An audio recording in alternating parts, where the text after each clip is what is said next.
Madam હવે આમાં પોલીસે એડી દાખલ કરી છે, પણ ઘટના એડીની નથી, ગુનાહિત બેદરકારી છે વીજળી તંત્રની. ખોટી રીતે જે ડીએલ અટકાયો એમની ઉપર પડ્યો છે.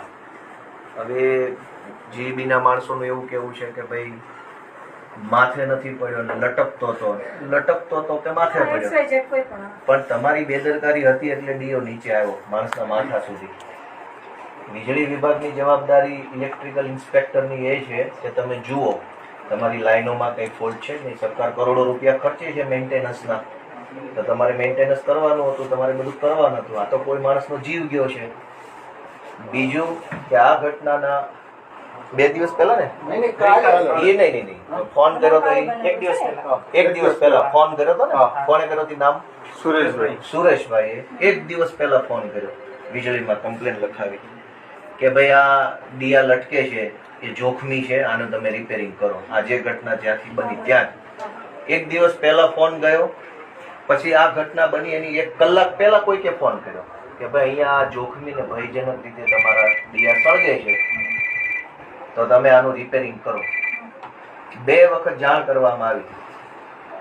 તો જે કાંઈ જવાબદાર વ્યક્તિ છે એની ડ્યુટી એવી હતી કે લાઈનમાં પાવર બંધ કરી દેવો, યા તો આવીને મેન્ટેન કરી જાવ. 2માંથી 1 કામ હતું, કેમ કે 2 કમ્પ્લેન ગઈ. 2 કમ્પ્લેન પછી એક્શન ના લીધા ત્યારે મોત થયું. એક્શન લેવાઈ ગયો તો મોત ન થતું.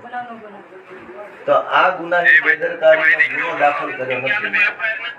એટલે અમારી લાગણી એવી છે કે ગુનો નોંધવામાં આવે અને ગુનાહિત બેદરકારી જેની છે એના ઉપર કાર્યવાહી થાય. હા, કઈ પેલા તો ગુનો દાખલ થાય, પછી તપાસ ભલે જ્યારે થાય જે થાય.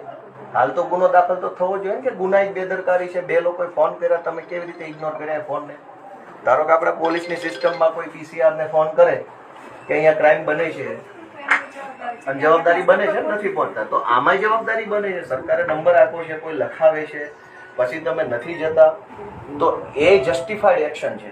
નથી જતા તો કોઈ બીજા કામમાં છો, પણ પાવર તો કટ કરો. નથી જતા તો કઈ વાંધો નહીં, કઈ એવું નથી કે માણસ ઉડીને જશે, પાવર કટ કરવો જોઈએ. 2 ફરિયાદ છે.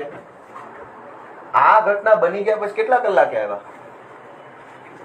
જીબી ના માણસો? કેટલા કલાકે આવ્યા? આજે બપોરે આવ્યા. આજ બપોરે આવ્યા? નહીં, કાલે આવ્યા. કેટલા કલાક પછી આવ્યા? કલાક પછી આવ્યા? નહીં, કલાકમાં નહીં, 2 કલાક થઈ ગઈ. 2 કલાક.